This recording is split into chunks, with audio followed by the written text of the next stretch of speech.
Coming up on This Week Next Week, John Messara joins us after a big Golden Eagle victory. Plus, we look ahead to 5 Diamonds Ladies' Day at Rosehill.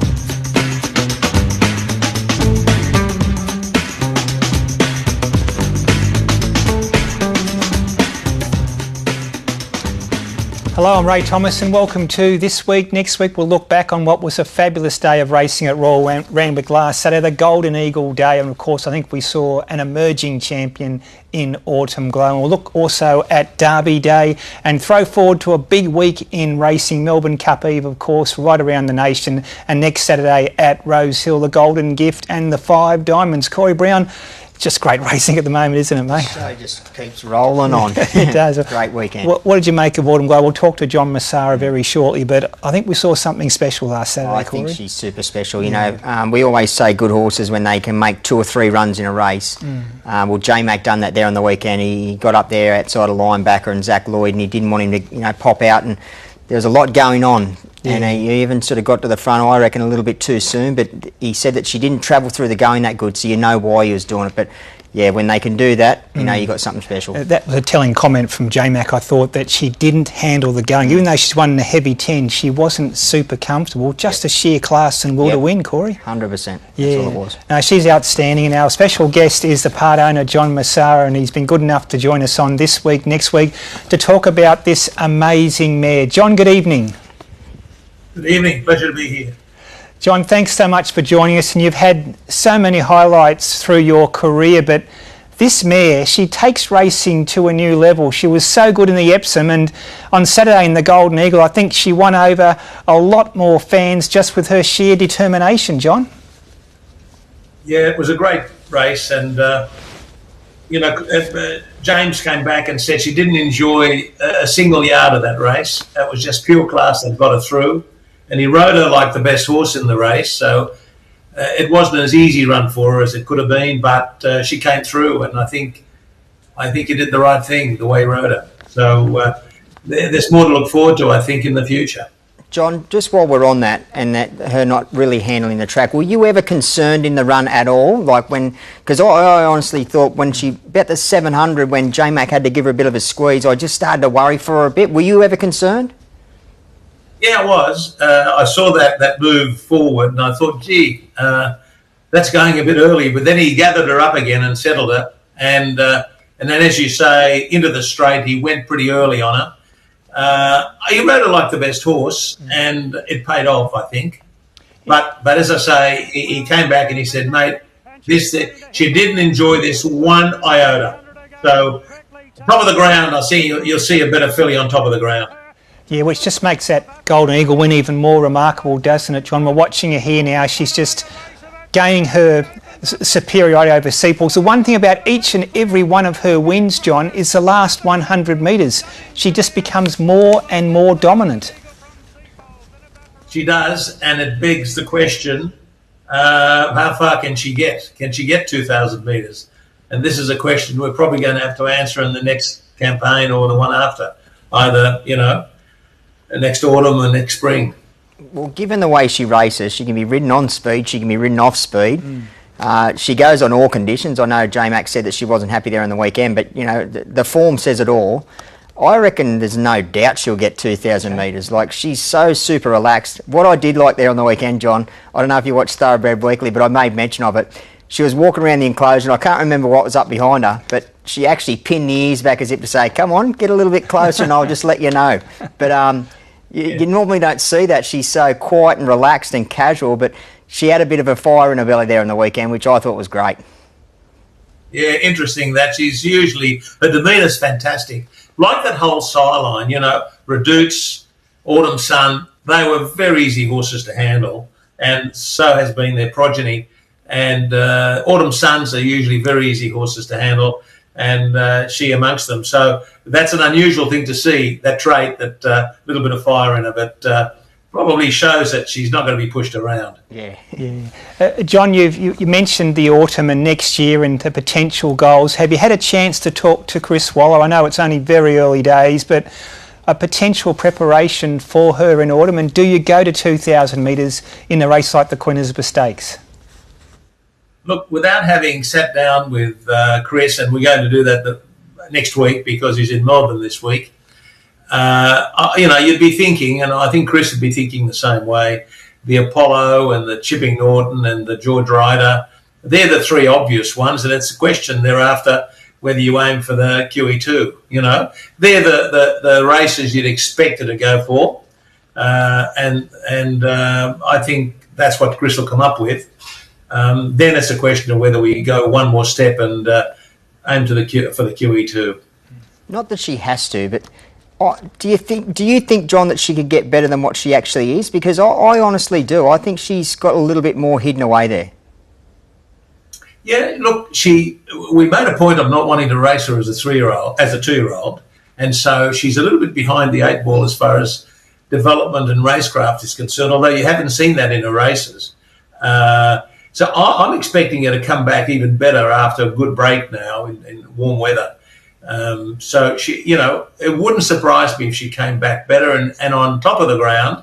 I'm looking forward to seeing a race perhaps with a bit less pressure than the one on Saturday, because that was dynamite. Given the prize money, everybody was on edge and pushing forward, and it was difficult. But and she had to be ridden 3 wide all the way, and he rode her like the best horse, and that won the race in the end. I'd love to see her in a more traditional sense, taking a posse, a few lengths back and not having to move so early, etc. And we might see something, pretty good, I'd say. Yeah, dry track, and she comes from off speed. She'll be something to behold. John, she's only had the 8 starts, and she is a 4-year-old mare. Autumn's ahead of her, touchwood, all going well there. Surely you race her on next season because she's so untapped at the moment. Ray, I don't want to go on forever with her because I believe, particularly if you're going to breed in the long term out of a mare, and we are principally breeders, she wants to have, she can have certainly a couple more preparations at least, but it's not one that would go on forever trying to break any record in terms of picket fencing, We're just happy with what she's achieved. If she can win a few more, and if they can be Group 1s, that'd be wonderful. But certainly next season and into the spring, I think, for sure, if she's sound and she's well, happy to race, yes, we'll race on then. John, while we're on that, you're a magnificent breeder.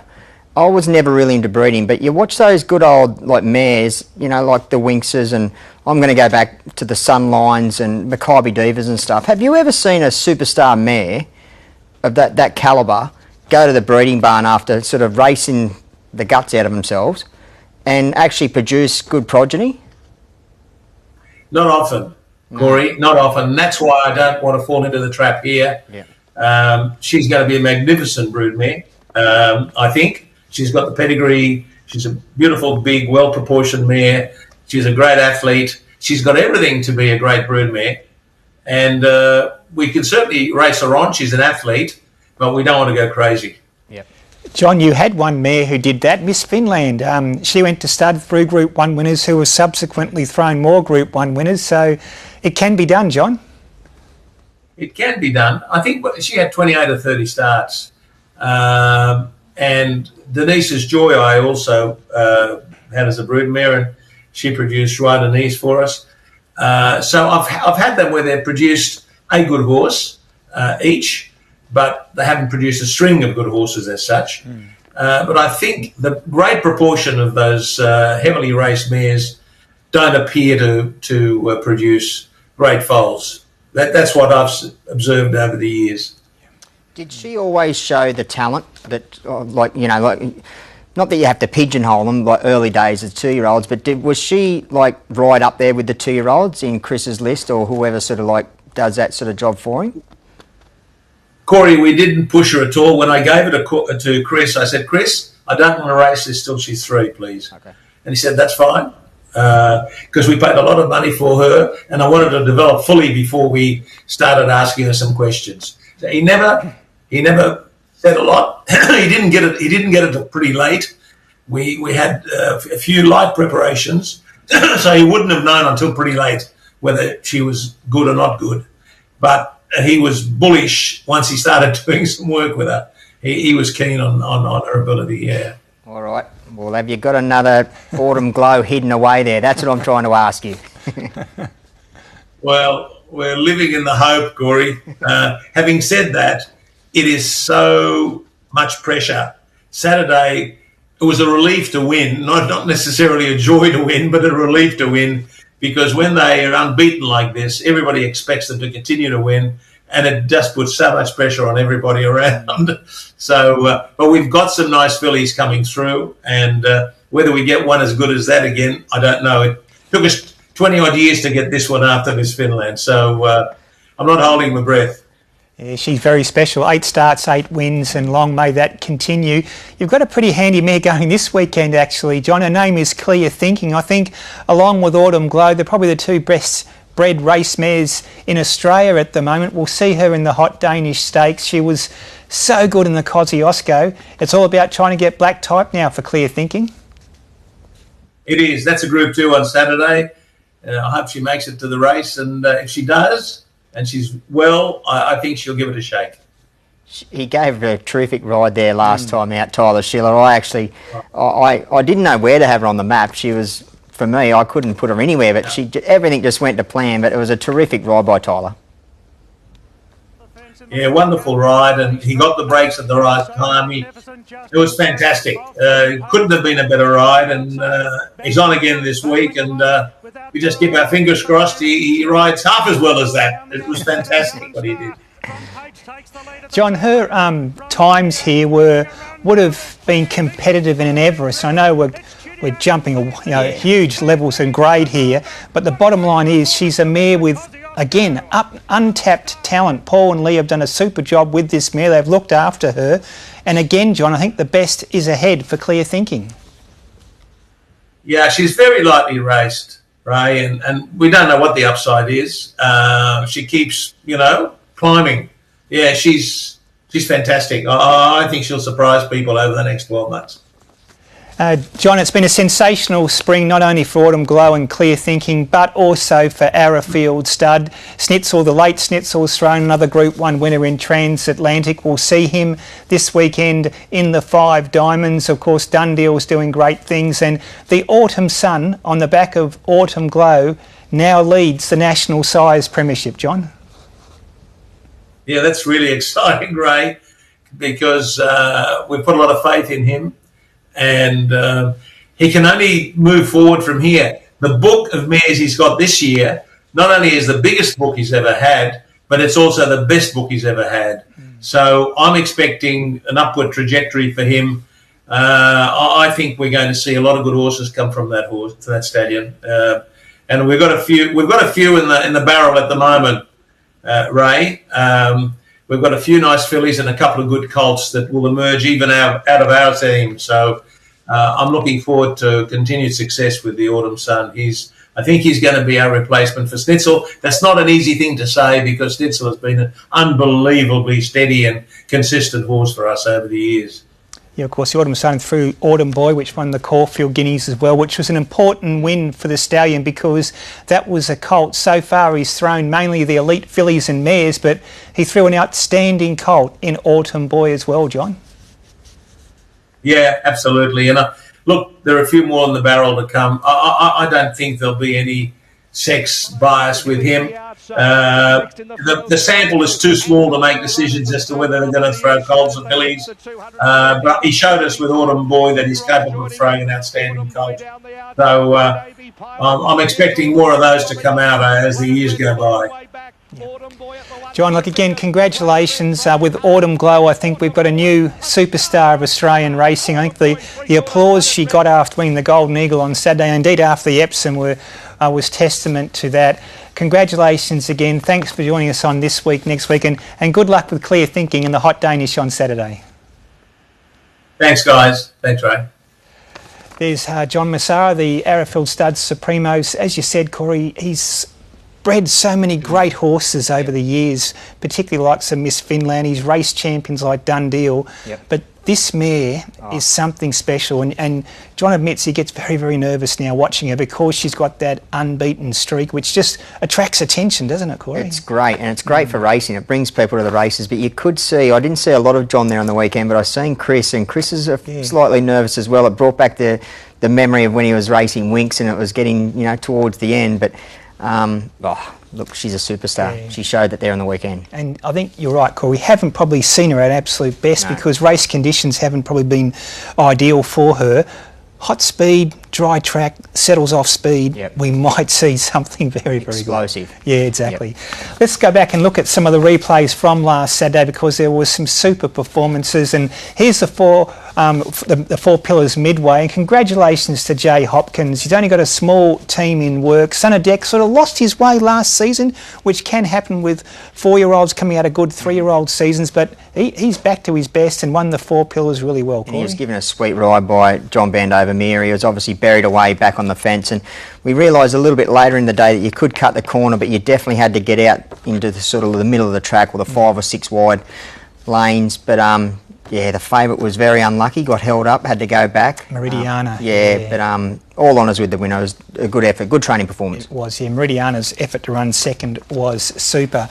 On to the workway sprint, and this was Poker Jack under Amy McLucas, jumped straight to the front and said, catch me if they can, and they couldn't. Never looked like getting beat, Ray. Even in the run, you could tell, obviously, seen Amy ride for a long while now, and she didn't have the poker face on for Poker Jack. She was smiling at the top of the straight. She was travelling extremely well. It was just a really good, tough win, and well done to Tash Burley. She's going good. Exactly. She's got a lovely balance in the saddle, Amy, hasn't she? She has. She's a neat rider. She's very balanced, but what I loved about her ride there on the weekend, she just allowed that horse to go through its gears. She didn't, get excited at the top of the straight and push the button too early. She just let it coast. It was a nice win. Exactly. Here's the Russell Balding Stakes, an outstanding sprint field, and Jimmy Starr, he just blew him away, Corey. Gee, he can ride this bloke. Yeah. Ethan Brown, he's another one. He's just perfectly balanced, really good hands.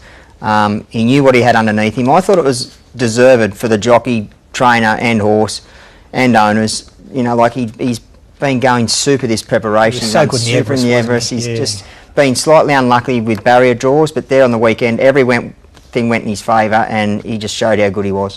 Lady Shandell getting home to run second. She was excellent. Marzu broke the $10 million barrier running third. He was fantastic. Coal Crusher and Private Eye. Third, fourth and fifth for Joe Pride. All ran great races. Here's a Golden Eagle. I never tired watching this, and she is something special, Corey. We've waxed lyrical, but the ride also was outstanding because he knew exactly where linebacker was, James McDonald. He kept his main rivals in sight and let the mare do the rest. He knew where he had every one of those jockeys and horses, and like you see, Ray, he made two runs on her before the home turn, and then obviously the third runner in a straight, but she's just a superstar. Honestly, to not get through the going, as James, told us about after the race, to actually still get up and win like she did, that's a big effort. Yeah, Seapoles and Evaporate were the place getters. It was a quality race, and she just asserted her superiority late, and just an outstanding mare. And I think we're going to see something really special come the autumn. On then to the Rosehill Gold Cup, and Wotton-Verdi's taken a while to find winning form in Australia. Goes back-to-back Wotton-Verdi, and there's probably bigger wins in store coming up. I think there's a lot of bigger wins in store for this horse, Ray. He's still got those little problems. He over-raced pretty much from go to woe, but in doing that, the finish that he's got, he changes his lead leg. He's obviously still not quite happy on that going, but God, that was terrific, I thought. If he irons those little chinks in his armour out, he's going to be a really nice horse. That was 2,000 metres, Corey. He'd get 24 easily, wouldn't he? Yeah. Easy. Oh, well, look, when I say easy, if he learns to relax a little bit, he's got a big finish on him anyway. Normally, when they don't relax, they haven't got a big finish. But he's got the finish as well as goes hard. So he's got a bit to learn, but he'll be right. Talking about big finishes, here's 10 Tyrus and the Coolmore Stud Stakes. This was, to use one of your phrases, Corey, absolutely explosive. Yeah, this horse is massive down there on the weekend. It sat back. I think got chopped out at the start as well. Didn't have a lot of luck early race, but they can run time down the straight, we know, but another track record. Yeah, pretty close to it, yeah. He's a very, very good horse. I think Royal Ascot beckons for him next year, straight track. And Mark Zara rode 10 Tyrus and he rode Observer. I know he got away with Murder, but all he can do is ride the favourite to suit himself, and they let him get away with it. Who was going to put pressure on him? They're only going to bring themselves undone anyway. That's true, yeah. So, another smart ride. He had an absolute field day down there on the weekend. Mark Zara, he's riding in terrific form, but that was a nice win.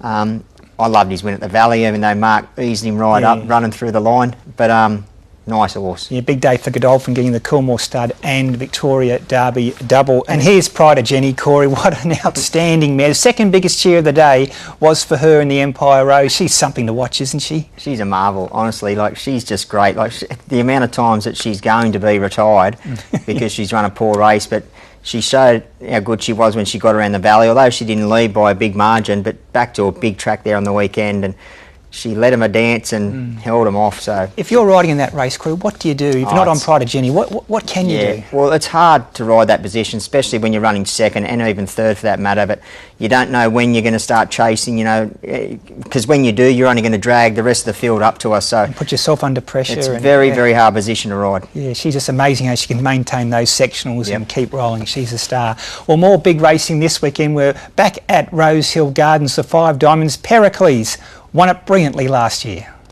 It's Yellow Brick and Pericles. Freedom Rally running on the outside. Further back to attrition. It's Yellow Brick and Pericles. Yellow Brick and Pericles. Pericles going to it. Strong late, and Pericles won the 5 Diamonds.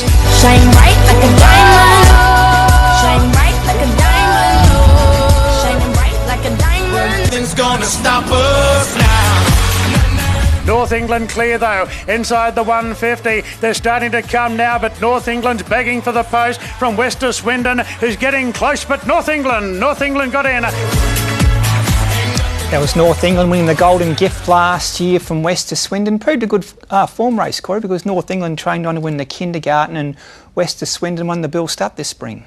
Hope it's the same this year. There's some nice 2-year-olds lining up in the Golden Gift this weekend. We'll get the prices for that and all the big races from our next guest, who I've got to say, Corey, he's put the pads on. He's had a tough weekend, but he's turned up in the studio. Timmy Ryan from Tab. Tim, good evening. Yeah, good evening, Ray. Still standing, mate. Still have a job. We move on to what will be our biggest day of the year. Looking forward to the Melbourne Cup. We'll hold $20 million on fixed odds, $60 million on the pari-mutuel. So it's a big day. We'll be looking to bounce back. Popularity-wise, Half Yours best backed in front of Buckaroo and then Presage Nocturne. Most of the favourites are drifting a little bit. Punters love casting a wide net in the Melbourne Cup. They do like to look for value. Best backed at longer odds has been Smoke and Romance, 101 into 61. Land Legend, 101 into 51, even changing of the guard, 101 into 61. They're our worst results. So punters just specking a few roughies there, but at this stage, Half Yours looks likely to run favourite in tomorrow's Melbourne Cup to Randwick, and it's Big Dance Day, and last year's winner, Gringotts, he's best backed. He's been 350 into 310. Headley Grange draws wide, but he's popular enough as a $4.60 chance. Tabby Time there, 7. While his stablemate, Lord of Biscay, it's been a firm up for it, $15 into $9.50. Looking ahead to Saturday, and it's 5 Diamonds Day at Rosehill. Mark the preview winner, Transatlantic, a $2.80 favourite. It's been some early money for Bullet Point. Haggis Train Galloper, it'll run on Saturday, 6 into 5. And Militarised with the Lindemann form, it trims up a bit, 6 into $5. To the Golden Gift on Saturday, and Gay Waterhouse looks to have a good hold on this market. Revengeance comes through the Breeders' Plate. I marked it favourite at $3.50. Money for Thrill Hunter, winner there a fortnight ago for Terry Croft. It's been 8 into 6. Well, the big move has been for the unraced galloper, The Next Episode, for the Kieran Maher stable, 15 into 8. It is best back there in the Golden Gift. The Hot Danish on Saturday. I love Gangster Granny's run last time out in the invitation, sitting 3 wide. She's a $3.50 favourite. Firm this morning for Miss Roombeanie, $6 into $4.50. Miraval Rose, Steffi Magnetica there, $7 chances. I think Steffi goes to Melbourne, while Clear Thinking for Arrowfield, an $8 chance if you want to back her in the Hot Danish. Down to Melbourne, and it's Tab Champion Stakes Day, but we'll first look at the market for the Champion Sprint, and a good move this morning for the 3-year-old on the 7-day backup, 10 Tyrus, $3.50 into $2.80. He's best backed, and now equal favourite there with Jolly Star, Giga Kick, a $4.50 chance. Moving on to the next race, we'll have a look at the Champions Mile. This looks like a great affair with Pride of Jenny likely to back up. We've marked them all together. KO Wolf, Mr. Brightside and Pride of Jenny, all $4.50 chances coming through the King Charles Stakes there. Treasure of the Moment likely to run as well, a $6 chance. Great race that. And we'll get to see Via Sistina. Could it be for the final time there on Saturday? She's the $1.75 favourite for the Tab Champion Stakes. We've got a host there as $11 and $15 chances, but she'll be hard to beat there on Saturday. Thanks so much, Tim. Which horse are you taking on during the week, even on Cup Day? Yeah, well, I'm going to go a bit different this week, and I'm going to take on the Australian-trained gallopers in the Melbourne Cup. You can find this market under Racing Extras. We've got a Melbourne Cup hub there. 170 Australian-trained runners. We're going to lay most of them. Our punters are parochial, and I'll be cheering against them. I'll be cheering for the imports. My pick for the record, Al Riffa. He's got some outstanding form, our referee. He's a 3-time Group 1 winner, won a Group 1 as a 2-year-old. Yeah. And the Irish St Leger last start, he's Nice super horse. I think the score for me is 3-1, 3-1, Autumn Glow. God, that was a big one for you, Timmy. No, I love Buckaroo. I'm a Buckaroo fan, so I'm going to take Timmy on again. Yeah, I might go the Grey Valiant King, number 24. It's been a long time since the Grey won a cup. I think it's 2007 efficient, so... Yeah, okay. Yeah, I think he'll run a race. But plenty happening in New South Wales racing this week. Of course, Melbourne Cup Day tomorrow. We're at Royal Randwick, a big crowd for the big dance, and I think we'll get 20,000 plus there. It should be a super meeting. Kembla Grange is the provincial meeting, and we're racing right around the state tomorrow. Grafton is our Wednesday meeting. Thursday, the provincial meeting is at Gosford, and then come Friday, Albury and Kempsey are racing. We're back to Rosehill Gardens on Saturday, along with Hawkesbury, and Sunday, Armidale. And Warren, you've got something to say to Timmy Ryan, I think, haven't you, Corey? The Autumn Glow. It was tough. The autumn was glowing there on the weekend. It was tough for you, Tim, wasn't it? Yeah, it was our largest losing result in tab.com.au. But you've still got a job, and you turned up today, which is great. Good on you, TV Tim. reaction was just great. We showed it the other morning on... Oh, mate, I love it. I love it. I think here it is here, I think. Did you know the camera was on you, Tim? Oh, dear. I was remarkably restrained, I think.